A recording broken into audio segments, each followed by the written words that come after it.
Hi everyone, thank you for tuning into another episode of the Hold On to Your Heart Project podcast. My name is Jackie and I'm the host. Today I'll be speaking with Jordan, who had suffered from anxiety but has found a way to work through it. I hope you enjoy our conversation. Jordan. Hey. Thank you so much for coming on to the Hold On to Your Heart Project podcast. I'm glad to have you here. Thanks for having me. Yeah, really excited about it. And do you want to just maybe start off by telling a little bit about yourself? My name is Jordan. My family all lives in Cranbrook here. We own the Home Hardware in Fenwick. That's kind of all I got at the moment. So you've been like a local community member for a long time, and your family has some businesses around town here? Yeah. I personally, yes, do know them. Mm-hmm. And you're employed there then? Is that what you do for work? Yes. We own the Cranbrook and Kimberley location, and I'm full-time in Kimberley right now. Nice. Yeah, so we're a busy family. Nice. Do you enjoy what you're doing? Love it. Good. Yeah, it was a bit to get where I'm at right now. There's a lot with a family business you deal with, but no, I could say I'm definitely happy where I'm at in life. So. Where are you at right now in your...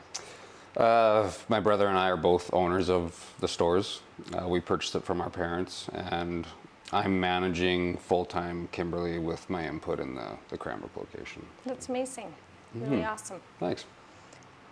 So I guess we'll just jump right into, before coming on here, you knew I had a specific question that I was going to ask you, and I've asked every guest, and I guess the Hold On to Your Heart Project, when you think of holding on to your heart, what do you think of? We talked about it before, and for me, I think what it means is staying true to yourself. And when I look at it that way, the biggest changes that have happened for me with my own journey with anxiety, for so long I fought it.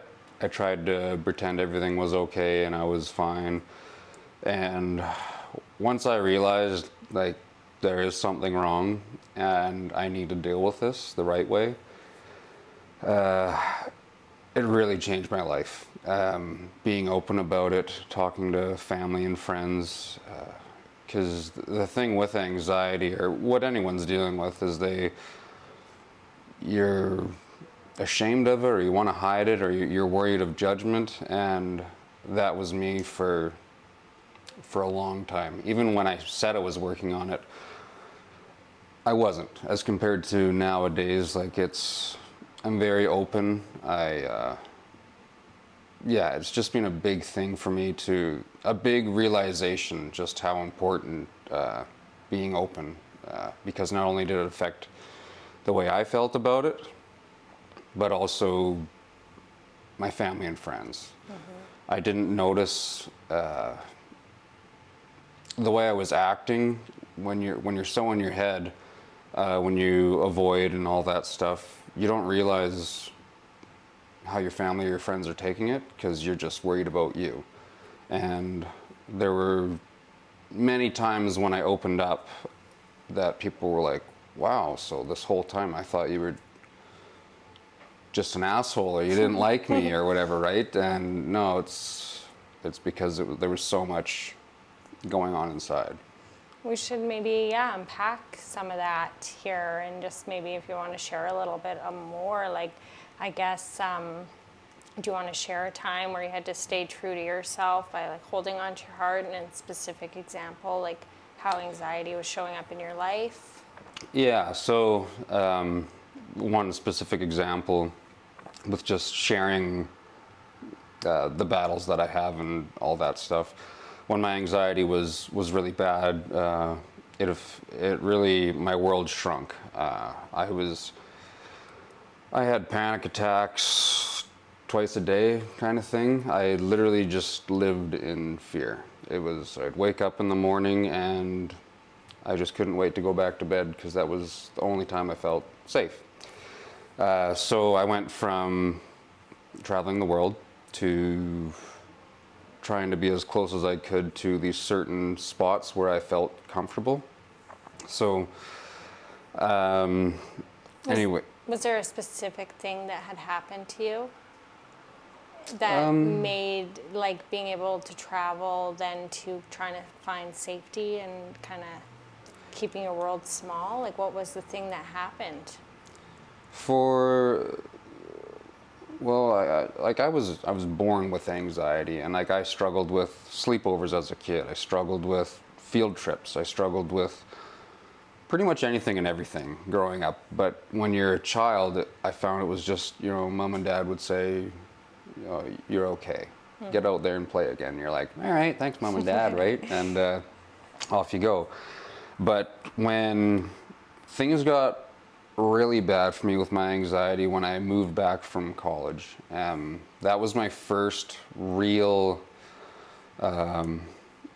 panic attack that I thought, holy fuck, like that was so fucking scary. And I questioned myself. I thought I had gone crazy because I'd never experienced it to that level. Like I'd had anxiety attacks, panic attacks where you get the, but that one, I just lost all control. I was like, every weird twitch quirk, it was coming up and it was, my brain was on overload and I couldn't. So it scared the shit out of me. And so I just lived in this fear of having anxiety and becoming crazy. And instead of talking to anybody about it or anything, I kept it to myself because I didn't want to be thought as weak. Yeah. It was probably pretty lonely having all that going on and... Yeah, there was, I remember a specific time with my mom. I had phoned her and it was a pretty rough go, the response when I finally tried to open up about something. And we just had a lot going on with the store and all that, and the store, or her answer was just get back to work kind of thing. And that's how she deals with her stuff, right? That's how my parents are. They work, and life moves on, right? But yeah, sorry, what was I? Well, where did that leave you? You know, I think you're kind of saying like you reach out for help. Sometimes you don't always get the answers that you need, right? And then you're kind of, that was your kind of first attempt at kind of reaching. Yeah, there's been a few times for sure, or quite a few, where I've reached out and not got the response you hope for, because it is unique. It is a different thing. I mean, anxiety happens in everyone, but when it hits that next level with things, not everyone can relate to those certain things. They just think like, oh, fuck, just suck it up and do it or whatever, right? And it's not always that easy when your life is consumed. Like at one point I thought maybe I had OCD because this fear or these fears that would pop up in my mind would be constant. I just like could not shut my brain off. It would just be, that's all I thought about all day, every day. Ruminating. Yeah.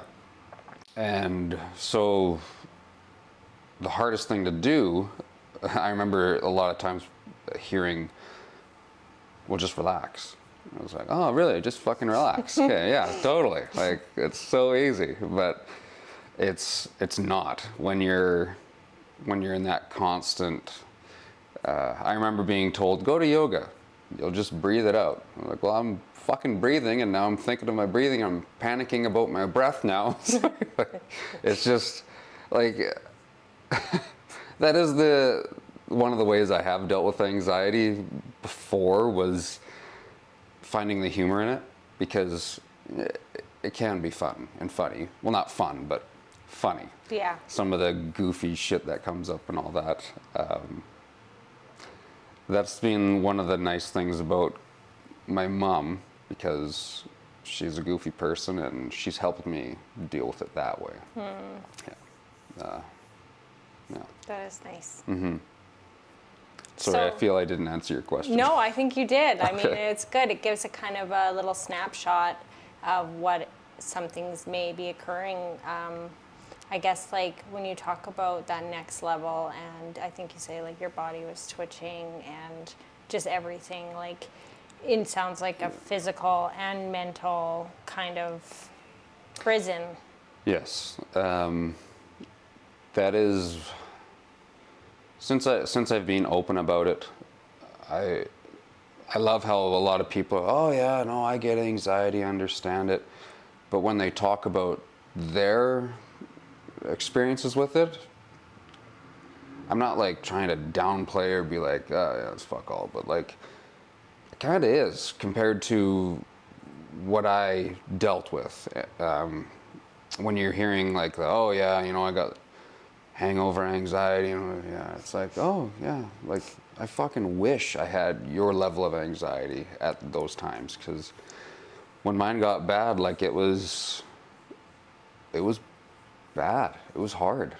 How about like paint like the kind of the bad for us? Like I think you said you wake up and then you just can't wait to go back to sleep. But like if you didn't, like what could you do, or what were you capable of doing in those times? Or what weren't you capable of doing? You know, I managed to do a lot still. I just lived in this panic and fear. I got really good at hiding it. So I could be sitting here talking to you and my heart would just be racing. I'd be sweating. My mind would be elsewhere. So there was a long time where I could meet up with a group of friends for lunch, and a lot of times I would leave, like right when I'd hop in the vehicle, I would think, holy fuck, what did we talk about? Because the whole time I was like thinking of my anxieties, right? Just totally taken over. Yeah, yeah, and so yeah, there was many years of just surviving, just getting by, and like I said, I was really good at hiding it. So when I finally came out and told people about it, almost 100% of the people were like, "What? Like you're so? I never thought you were an anxious person." I'm like, "Yeah, well, a zillion times while we were talking, I was trying not to die, right? You're just hanging out." Yeah. So when I finally came to the realization, like, I'm tired of living this way, I started taking medication. And How long did that take? Your kind of first realization of severity for your anxiety was like college time? And then no, so college, it was awful in college. I just knew I was different. I played sports too, and I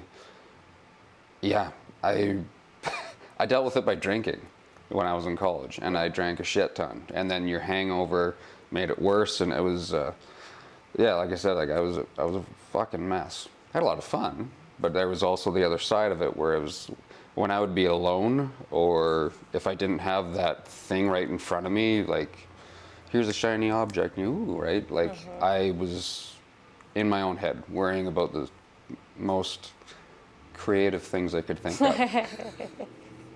of. So yeah, that was tough, very tough. Sorry, what was the question was kind of in regards to like how long did it take you to kind of seek, like get medication or? Yeah, so I started taking medication when I was, I can't remember if I was 28 or 29, and so that was many years of struggle. Yeah. And I want to say my anxiety got really bad when I turned 21, is when it really started to, like my world shrunk. So yeah, I lived a really rough go for many years, and now looking back on that person, if I was open, if like all the regrets, right? I wish I would have done this different, that different, but at the end of the day, I think I had to learn that way, right? What sort of regrets? About all the things that I've missed out on. Just simple little things like a guy's trip to Calgary just to go watch a hockey game.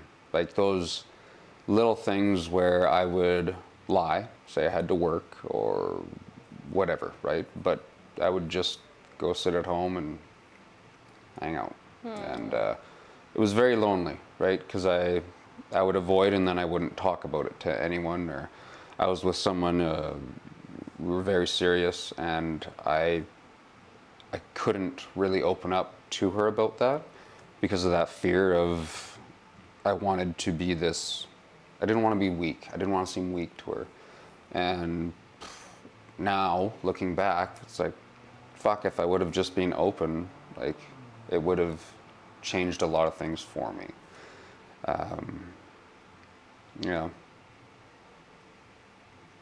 Do you find it easier? Well, I think you must in ways, but like, like, what helped you kind of see that piece in it? I guess that kind of moves into like, kind of healing and kind of rerouting this for yourself, so you could live like a fuller life, right?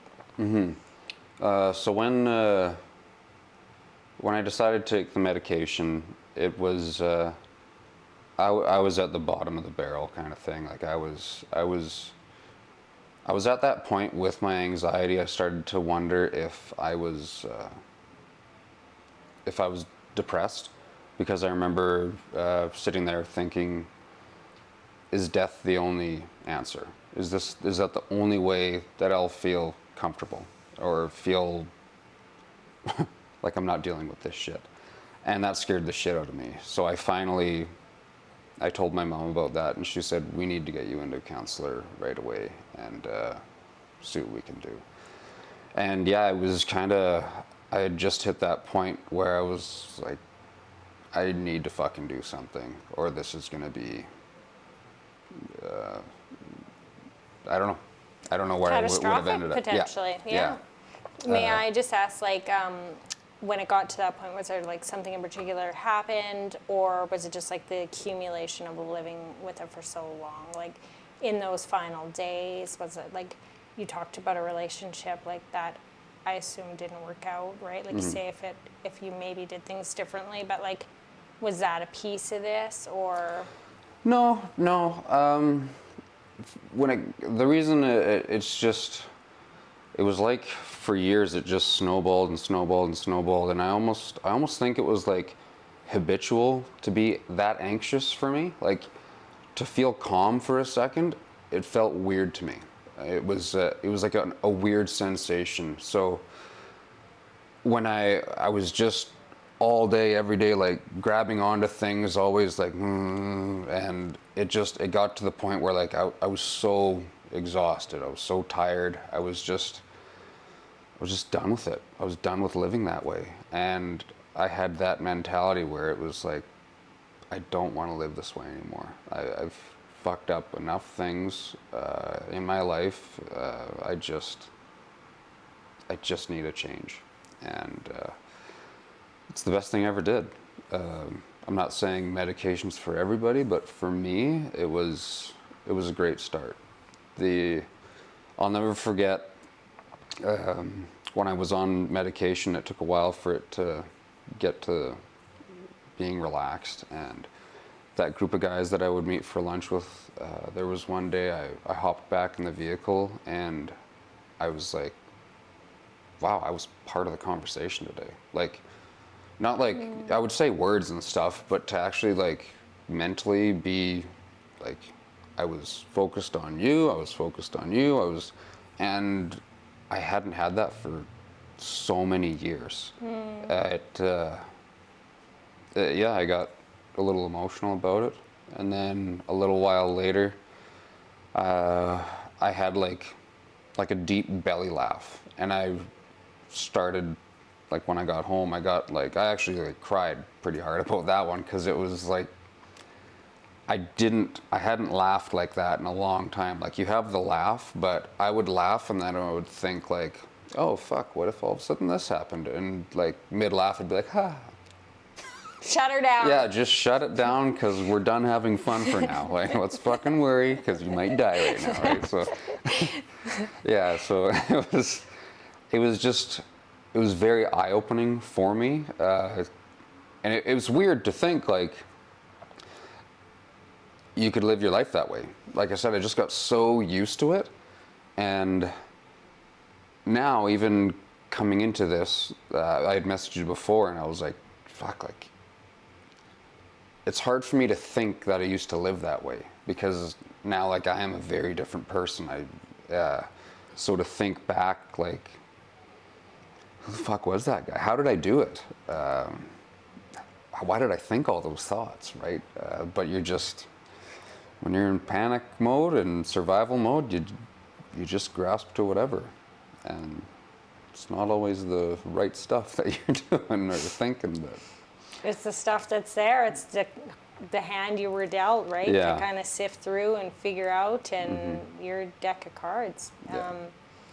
Yeah, like I'd like to definitely talk about like kind of how it feels now in life and what you do to kind of, you know, how you feel your life today. But I just curious, like, for like, how do you think it would be for your family, like having experienced someone so close to them having anxiety? Like, what impact do you think?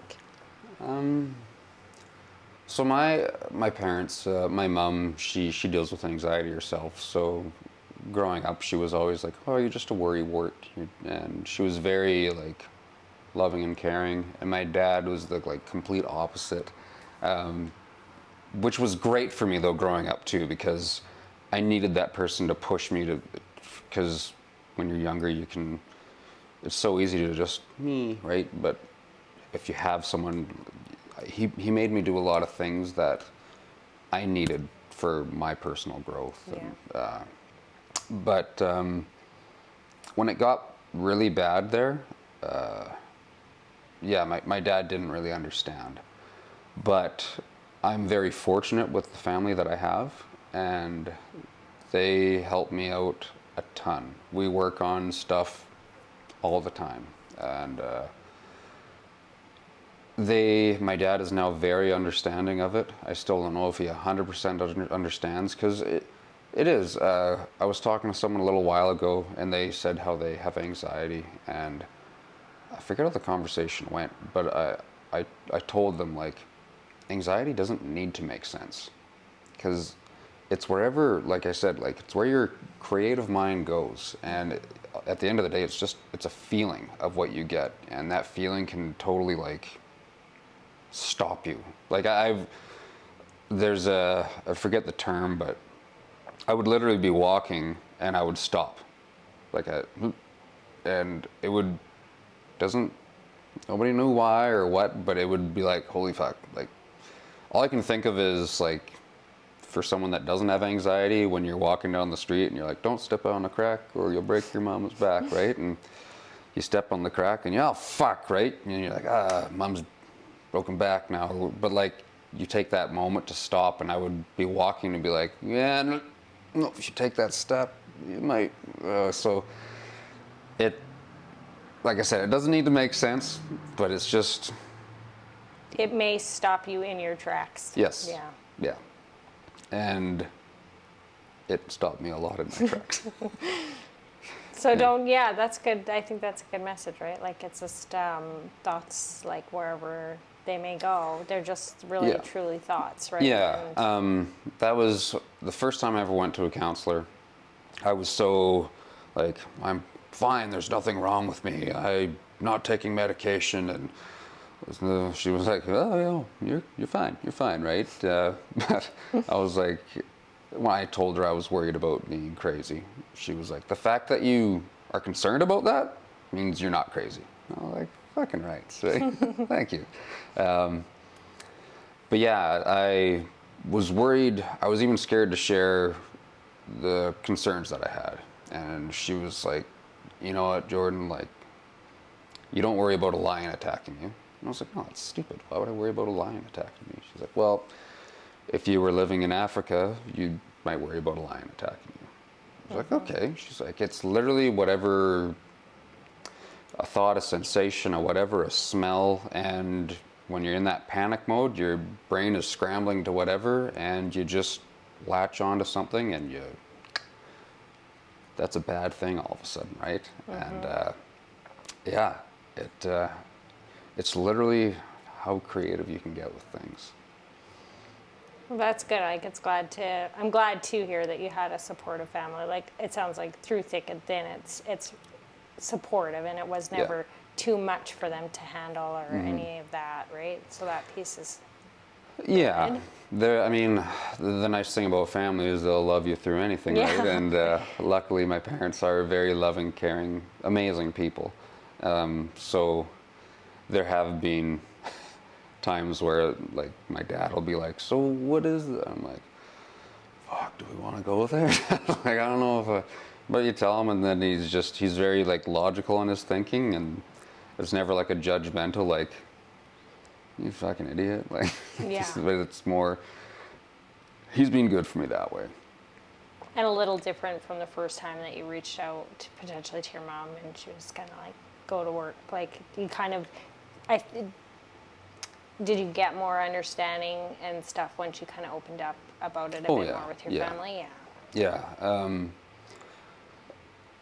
I'll share a thought that I had, and, like, this was just like how nervous I was with my thoughts and sharing them.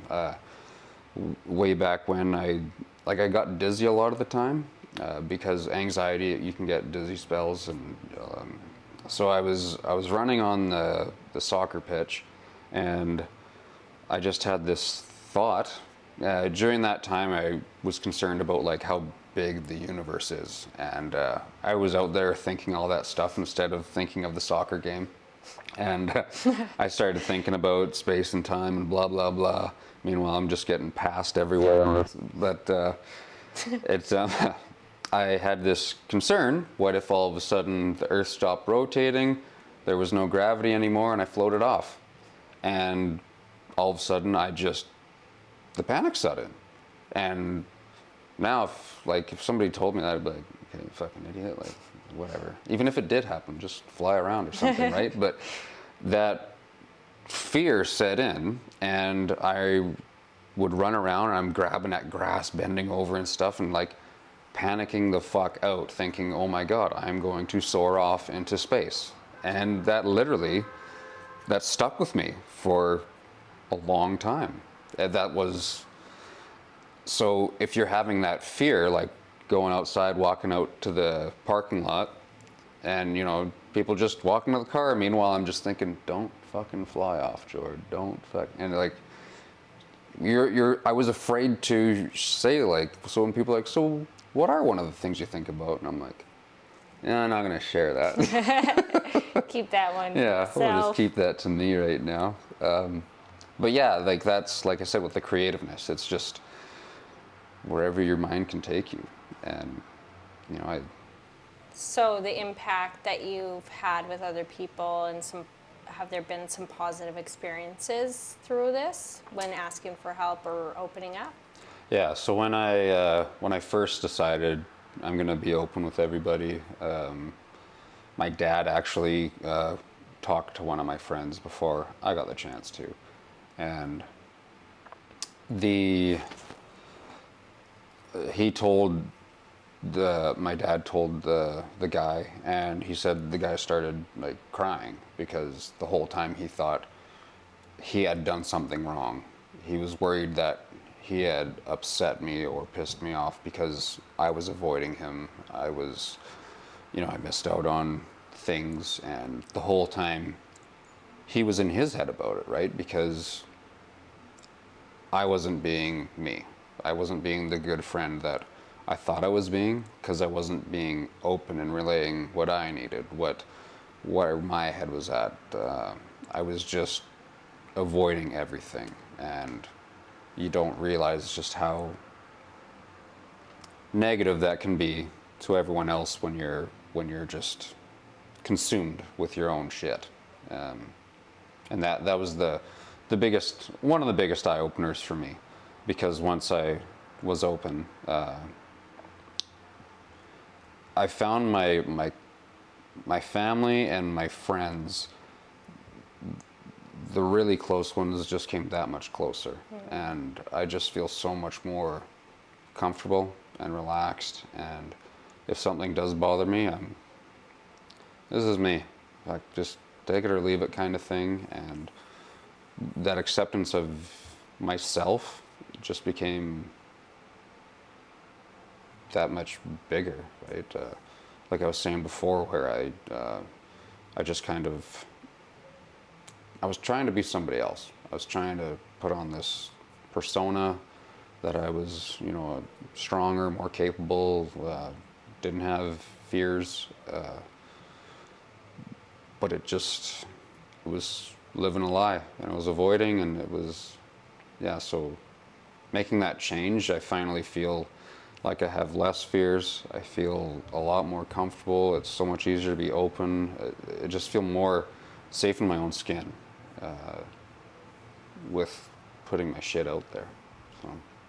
What was that transition like from kind of like how did that look for you?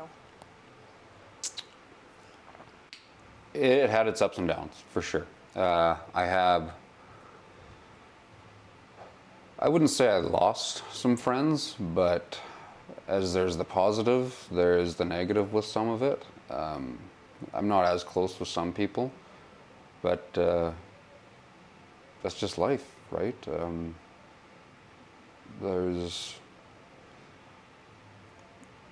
Sounds like the people, like you say, they got that much closer and kind of just distanced, or just the natural ebb and flow, right? Yeah. Yeah.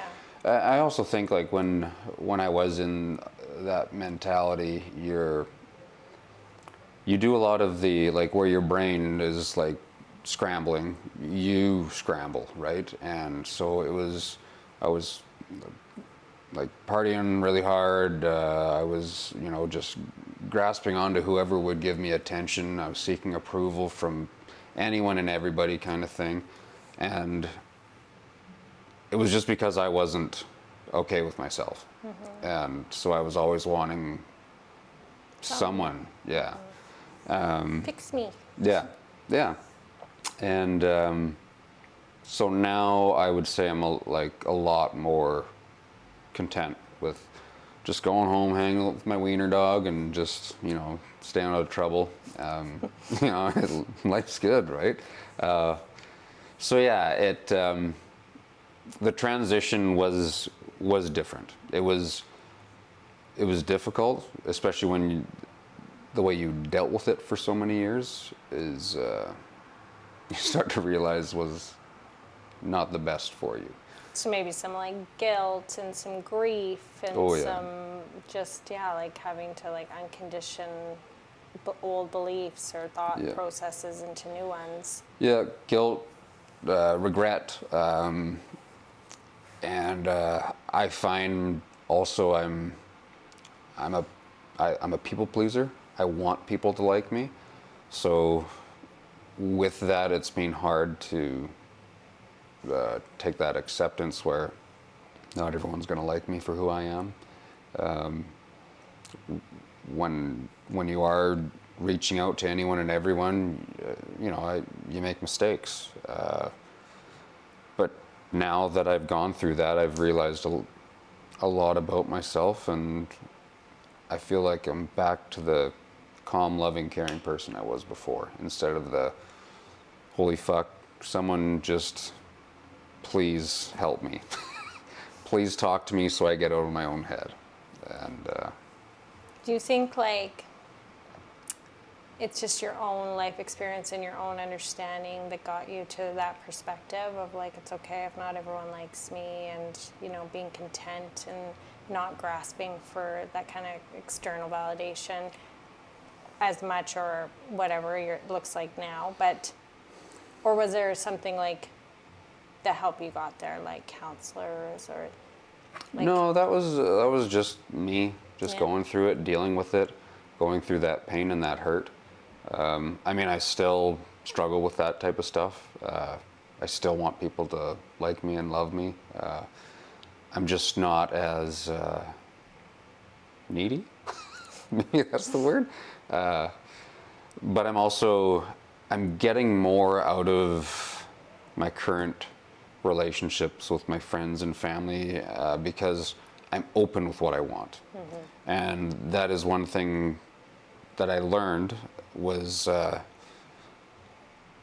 being open with what I want and need that's how I get what I want and need. If you are with someone in a relationship and you're not feeling you're getting something out of them, you can just say it. And I had this fear all the time of like, how are they going to know unless you say something, right? They don't just magically get a feeling and boom, oh yeah, well, I'm going to, and it's, that was a big learning curve for me. But now I've realized like, holy shit, I'm the problem here. Yeah. Yeah. So yeah, that was a good thing to learn for sure. And that just gets easier, or has gotten easier for you over time, just kind of putting out what you need. And I guess just that self-acceptance piece, right? Like you say, like you're not maybe going to be for everyone, but it's not going to prevent you today from saying, which is probably a far stretch, right? From where it used to be for you. Yeah. That's incredible. Yeah, I talked to my dad about this once because going on a date and meeting someone, like I've thrown it out there right away just about my anxiety and how it's affected my life. And my dad one time, he was like, maybe you shouldn't be doing that. Like, maybe you're scaring these people away. And I was like, well, you know what? I'm like, but maybe I am. But at the same time, I feel it's right of me to let them know, and then they can make the decision based off of that. I would just feel wrong, like I'm back to my old self of hiding my shit. And I'd just rather be out there open and honest. And what would it look like for like a partner, I guess, like if they were, like, does anxiety still kind of intersect its way into your life today? Like, would there be something that you feel like you need to disclose it for? Yeah, because like I said, with my bubble has shrunk. I went from backpacking and traveling different parts of the world to like now I'm not just going to hop on a plane. That's what I work with my parents all the time.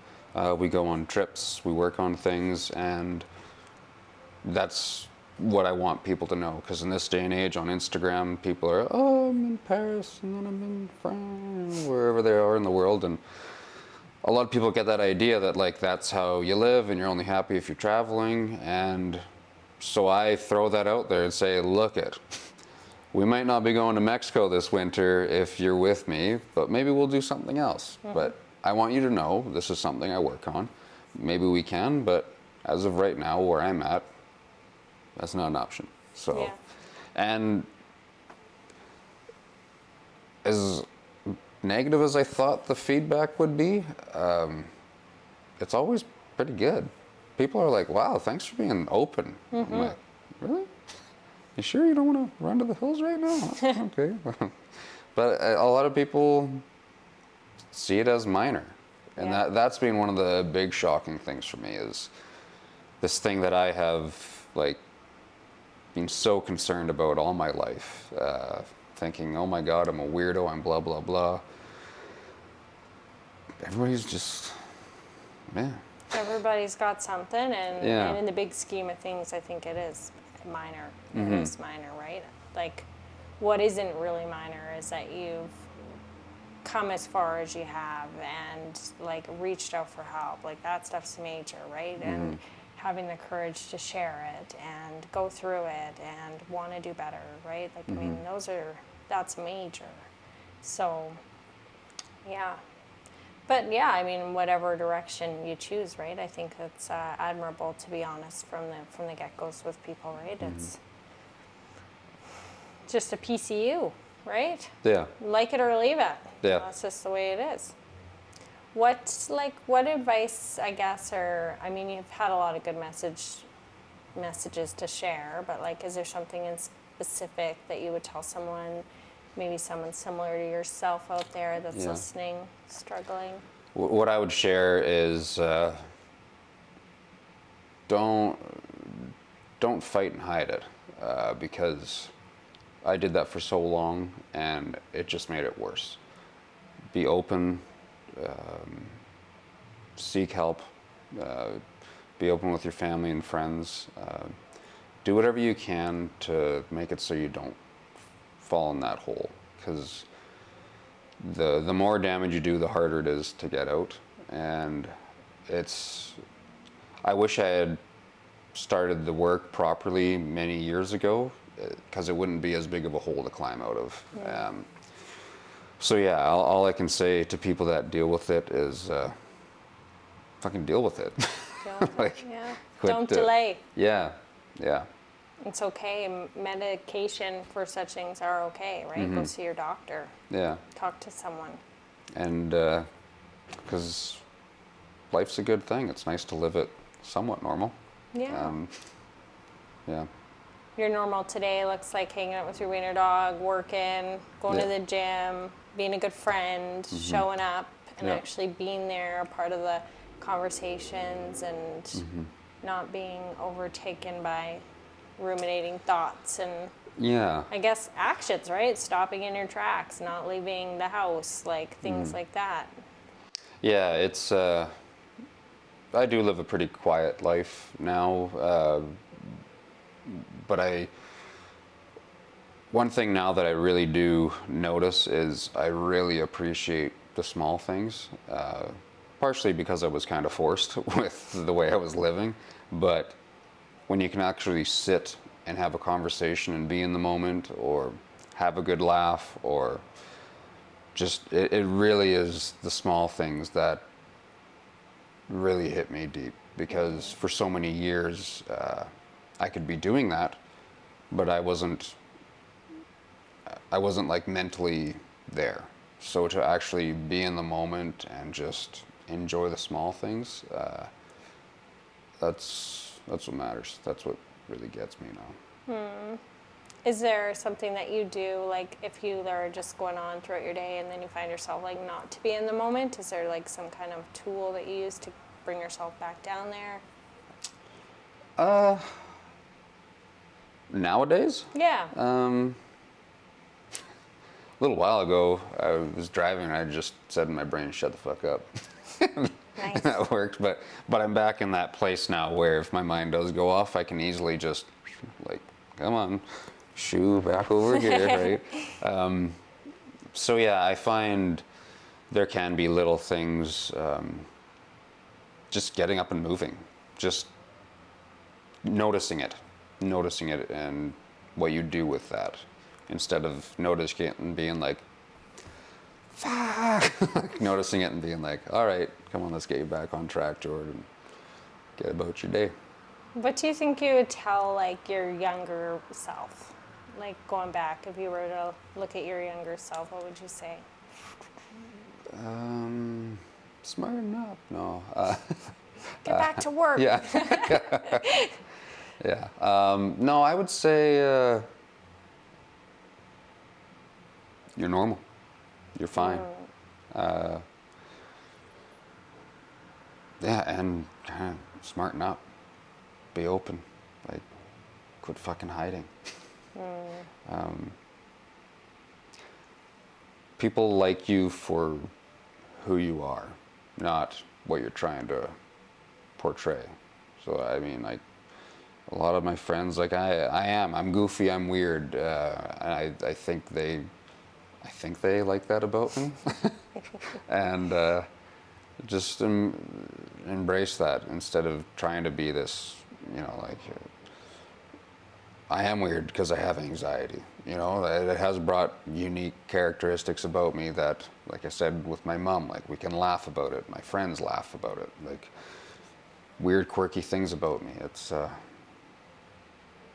just good to be me, myself. It brings it right back to the very start when I asked you what it meant to hold on to your heart, and you're saying stay true to yourself, right? So Yeah. kind of full circle there with that, and yeah, I definitely like you for who you are, and your experience, your wisdom, and your vulnerability and ability to share about these things. It's when it's so personal to us, and we may have felt like a burden because of it, or felt shame and guilt, and maybe like, letting people down and stuff, just to own the pieces of that could be true, and identifying and accepting kind of the situation and ourselves, right? So, yeah, it's an honor to have you share such personal pieces of yourself. Thanks. Yeah. I wonder if there's anything I haven't asked or anything that you haven't been able to share that you really kind of want to.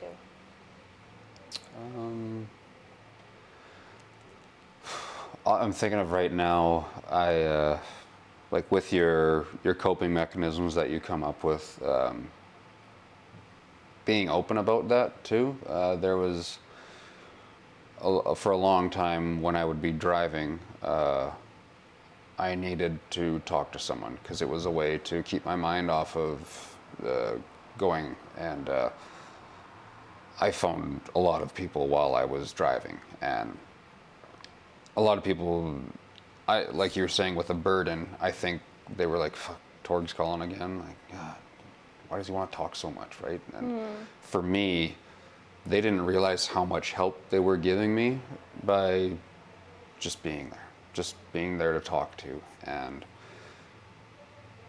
if I were open about that back then, I wouldn't have that fear, that guilt of like, fuck, I'm annoying this person. Maybe it would annoy them still if they knew, but at least maybe they'd pick up and be like, hey, how you doing, kind of thing, instead of, what do you want? Like, what the fuck? It's my lunch break, like, leave me the fuck alone, right? So yeah, I think being open about your quirks and why you're doing the things you are, it just makes your life and everyone's life a lot easier. But mainly yours, because me with anxiety, I will stew and stew and stew, and it would, yeah, I'm phoning, I'm annoying the person, they don't like me, and all of a sudden you've ran this whole scenario a zillion times, and it's gone a million different ways, and meanwhile nothing's happening at all, and you're just in your vehicle like, what the fuck? I guess that is it, right, though? Like, whatever you can kind of solidify and clarify by just asking a question or saying the truth, I guess, or like saying what's true for you, you're eliminating so much of that mental chatter that has to guess, right? And I did a post on Instagram and Facebook a while back, and it was about that. It didn't specify the driving and the phone call thing, but it was about talk. And that's one thing. A lot of people, like for years I was saying I was really good at hiding my anxiety. So a lot of people didn't realize they were helping me by just being there and having a conversation. And I said, like, I'm very grateful for everyone that has helped me when you didn't know you were helping me. And I had a lot of people message me, and they're like, they really liked how open and honest I was about that, because so many people are so wrapped up in their own shit, they don't realize what else is going on. And yeah, just like I said, those little tiny things, like a normal conversation, and it was like, you fucking saved me today, kind of thing, right? Because I was just spiraling down that hole, and it's yeah. it's nice. It's nice feedback, and it's nice to know, like, you put it out there and someone, meets you halfway, and yeah, really nice. I'm glad you found your way in it, Jordan, and you kind of overcome a huge struggle in your life, and yeah, it's admirable. And I think that, you having gone through that and being a good member of the community and all that will just inspire and help someone else. Thank you. Yeah, I'm still not where I want to be, but I'm on my way. Yeah. I see the light at the end of the tunnel nowadays, whereas before I was tunnelless. I was under the dirt. I was like an ostrich with its head in the sand. Like, so yeah, it feels good. That's good. Yeah. Where do you want to go, or is there something that you're kind of working towards, or? Yeah. I have goals. Yeah. And recently, I've through some of my accomplishments, it's not the answer before that it used to be like, that's not ever going to happen. Now it's like I can see that happening. So Yeah. yeah, Freaking feels good. A. Feels empowering. Yes. Yeah. No stopping ya. Ain't nothing getting in my way, other than myself. There's always that. Yeah. Do you have like a hang up today, like on the day to day, or are you pretty steady, would you say? No, depending on certain things, my anxiety can come and go. But yeah, I'm very calm nowadays. It's more like specific at certain things. Like sometimes if I'm driving, I'll be a little anxious, but I can really calm myself down now. Whereas before it was just white knuckles, sweating the whole time.